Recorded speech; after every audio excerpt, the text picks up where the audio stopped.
नमस्कार साथियों, एक बार फिर से आपका स्वागत है आपके अपने चैनल गॉड द गड्डी में। साथियों, कल ही परीक्षा है और शायद आज वीडियो डाल रहा हूँ, थोड़ा लेट हो गया हूँ, लेकिन मुझे लगता है ये वीडियो डालना आवश्यक है, इसलिए डाल रहा हूँ। शुरू करते हैं।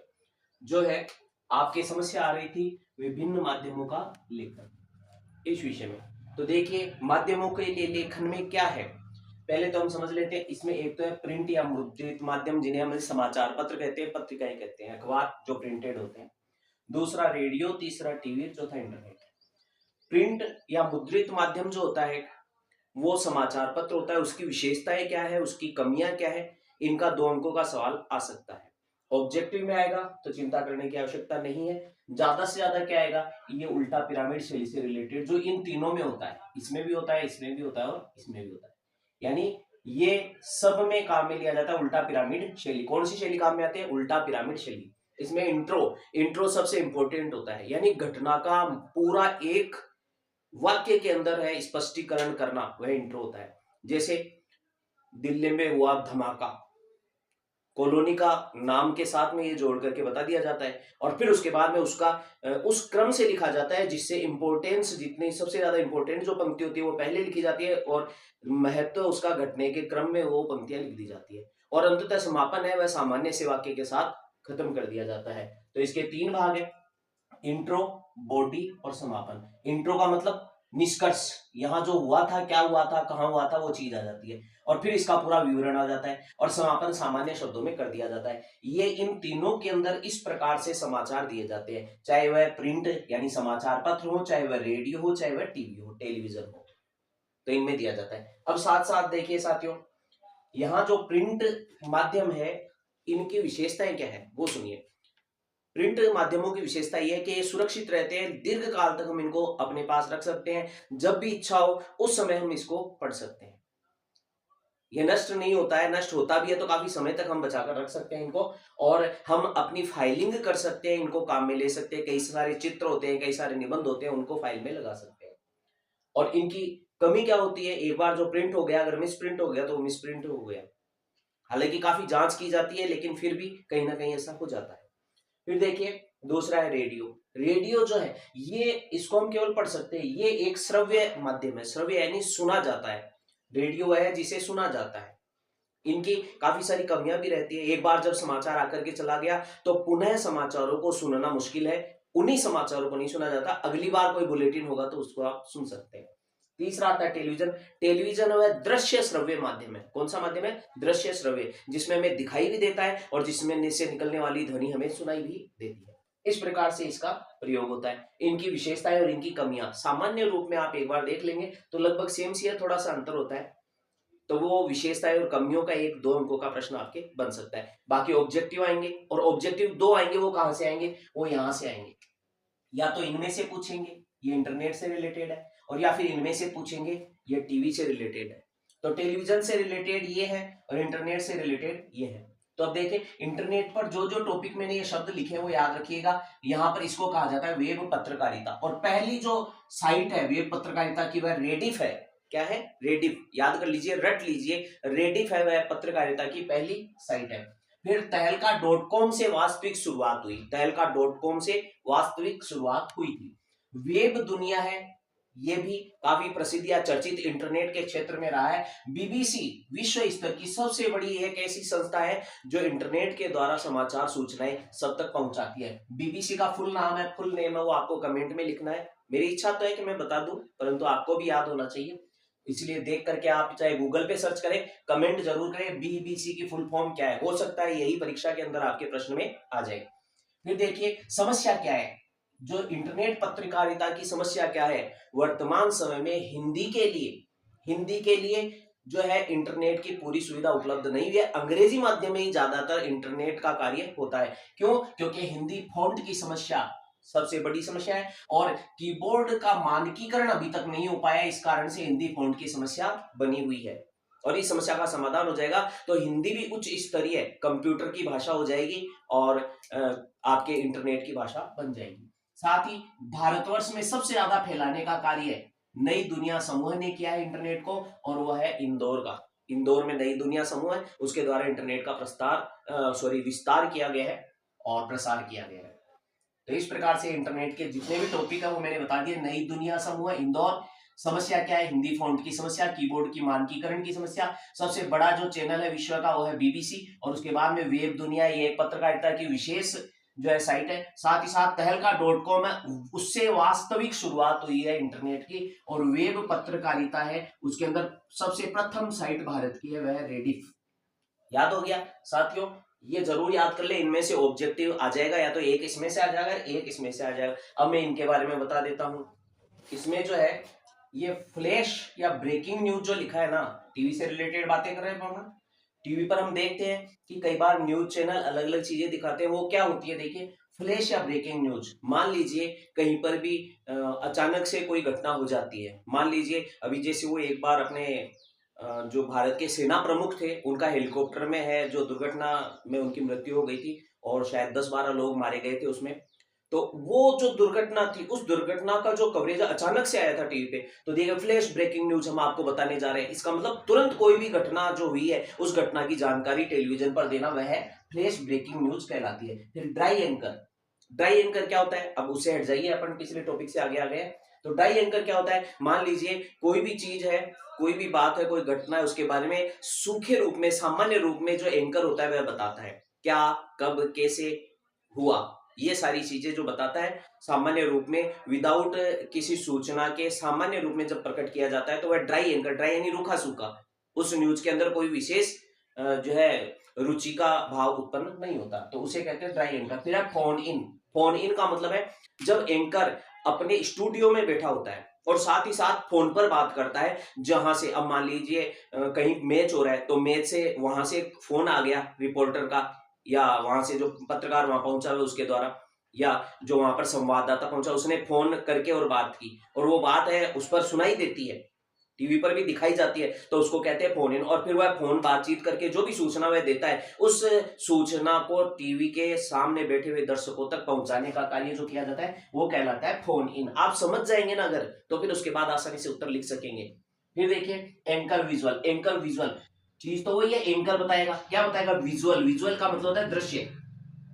अब अगर मान लीजिए जहां से खबर आ रही है वहां से साउंड यानी ध्वनि के अलावा या सूचना के अलावा वीडियो भी भेज दिया गया मान लीजिए, तो वह वीडियो का प्रदर्शन भी किया जाएगा और साथ में साथ वो सारी घटना का वर्णन भी किया जाएगा। इसको कहते हैं anchor visual. Anchor bite. Bite का मतलब होता है कथन। एंकर बाइट का मतलब होता है कथन। अब मान लीजिए वहां पर जो उपस्थित जो दर्शक समूह है उन दर्शकों से बात करके मैच कैसा लगा, क्या लगा, और साथ में मान लो कोई दुर्घटना हो गई है तो जो जिसने प्रत्यक्ष देखा है उस घटना को उससे पूछताछ करके सारी घटना की जानकारी पाना, और इसको कहा जाता है, फिर जब एंकर ऐसी बातें पूछता है और उन बाइट्स को स्पष्ट करता है तो वह कहलाता है एंकर बाइट। फिर बाद में लाइव। लाइव तो आप सब जानते हो, मैच देखते हैं सभी, वो लाइव है। और एंकर पैकेज, इन सारों का पूरा मिलाजुला जो रूप है वो कहलाता है एंकर पैकेज।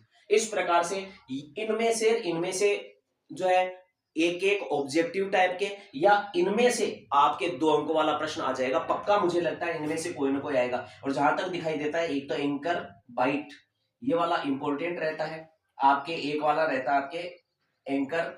ड्राई एंकर तो नहीं कह सकते, ये तो नॉर्मल है, फोन इन का आ सकता है।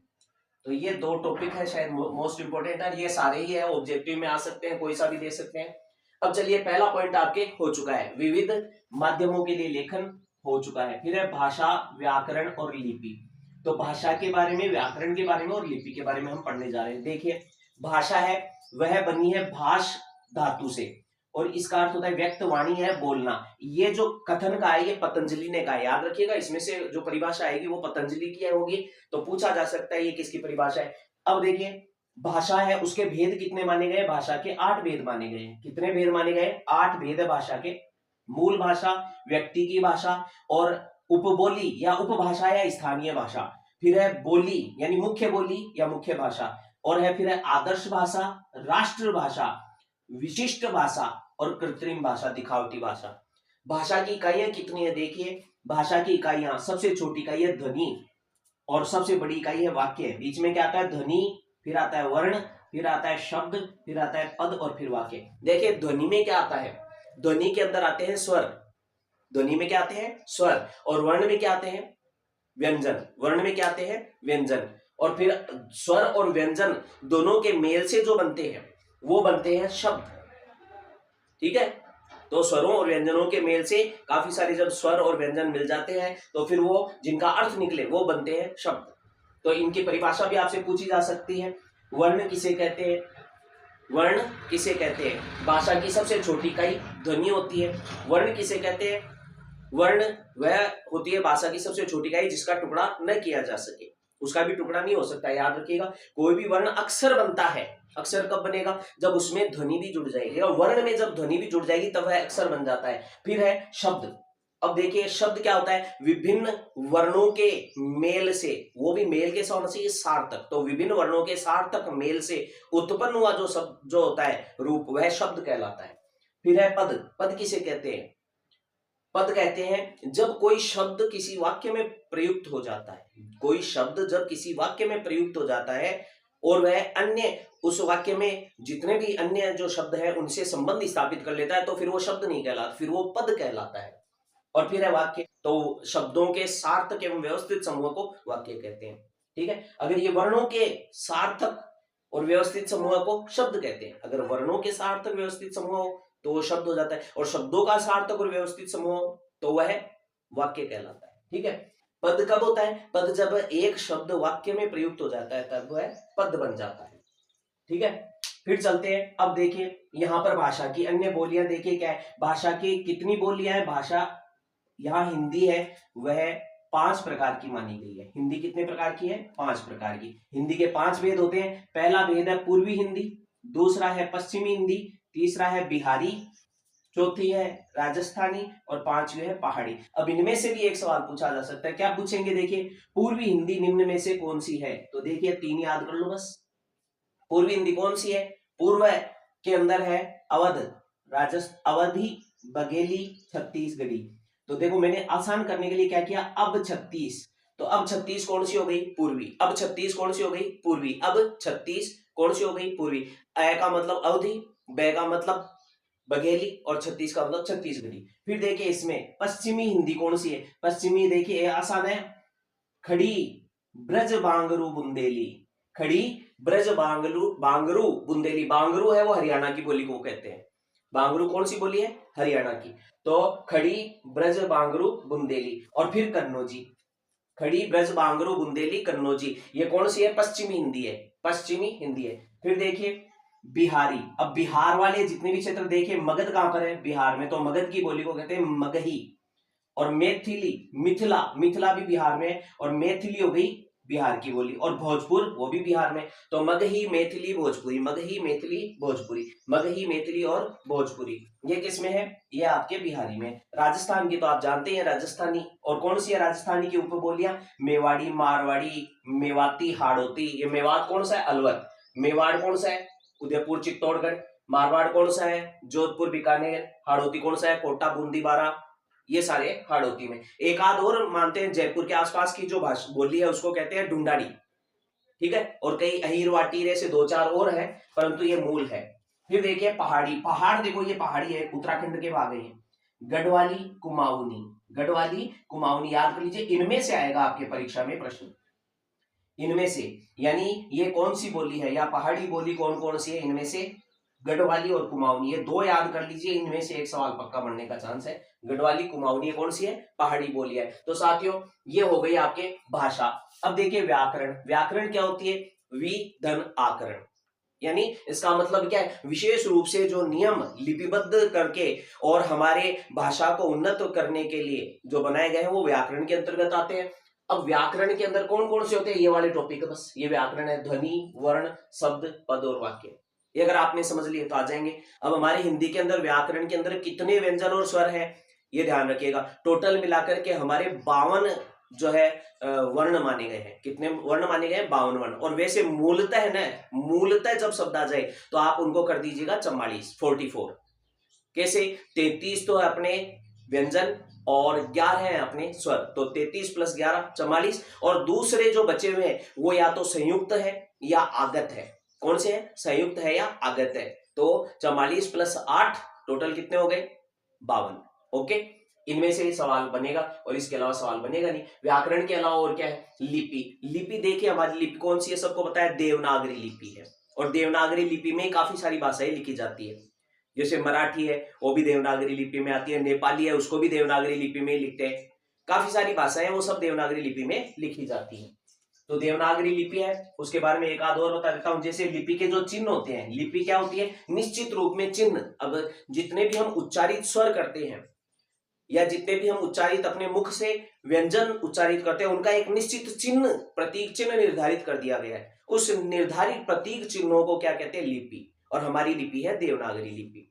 पंजाबी की लिपि है वो है गुरुमुखी लिपि। अंग्रेजी भाषा की लिपि है वो है रोमन लिपि। तो इस प्रकार से एक दो लिपियों के नाम आपको ध्यान में होने चाहिए। फिर देखिए साथियों, ये आपका दूसरा टॉपिक पूरा हो गया। तीसरा टॉपिक देखिए, शब्द शक्ति। शब्द शक्ति के कितनी होती है, 3 प्रकार की होती है। शब्दों की शक्ति इनमें से पूछेंगे, इससे बाहर सवाल बनता ही नहीं है। देखिए जैसे पहली शब्द शक्ति है उसका नाम तो है अभिधा, और दूसरी शब्द शक्ति का नाम है लक्षणा, तीसरी का है व्यंजना। अब इनका क्या निकलेगा, वाचक, वाच्यार्थ, अभिधा, मुख्यार्थ, अभिधेयार्थ। ये याद कर लो, इससे अलावा कुछ होगा नहीं, इनमें से ही सवाल बनेगा। दूसरा ये लिख देंगे तो भी आपके परिभाषा में भी इन्हीं का उत्तर बन जाएगा। लक्षक, लक्षार्थ, लक्षणा, मुख्यार्थ में बाधा। तीसरा देखिए व्यंजक, व्यंग्यार्थ, व्यंजना, अनेकार्थ। तो देखिए साथियों होगा क्या, सामान्य अर्थ जब किसी भी शब्द या वाक्य से प्रकट होता है, जब किसी भी वाक्य से सामान्य अर्थ प्रकट होता है तो वह क्या होती है, अभिधा शब्द शक्ति होती है। जैसे जैसे मैंने एक गाय खरीदी, मैंने एक गाय खरीदी, सामान्य सा बात है कि मैंने एक पशु है जो गाय है वो खरीदा है। साथ ही दूसरा देखिए, अब इसमें क्या आएगा, मुख्यार्थ में बात होगी, गाय का अर्थ यहां पालतू पशु है, ठीक है। और दूसरा वाक्य है सुनीता तो निरी गाय है। अब यहां पर क्या वास्तव में वो पालतू पशु है, नहीं, यहां मुख्यार्थ में बाधा हो रही है और इसका लक्ष्य यानी उसके लक्षणों से जुड़ा हुआ, यानी गाय क्या होती है, भोली भाली सीधी होती है, और इसीलिए सुनीता भी कैसी है, भोली भाली सीधी है, और इस कारण से लक्षण उनके मिल रहे हैं। तो मुख्यार्थ में तो बाधा हो रही है और लक्षणों के आधार पर अन्य अर्थ लिया जा रहा है, सीधी या भोली होना।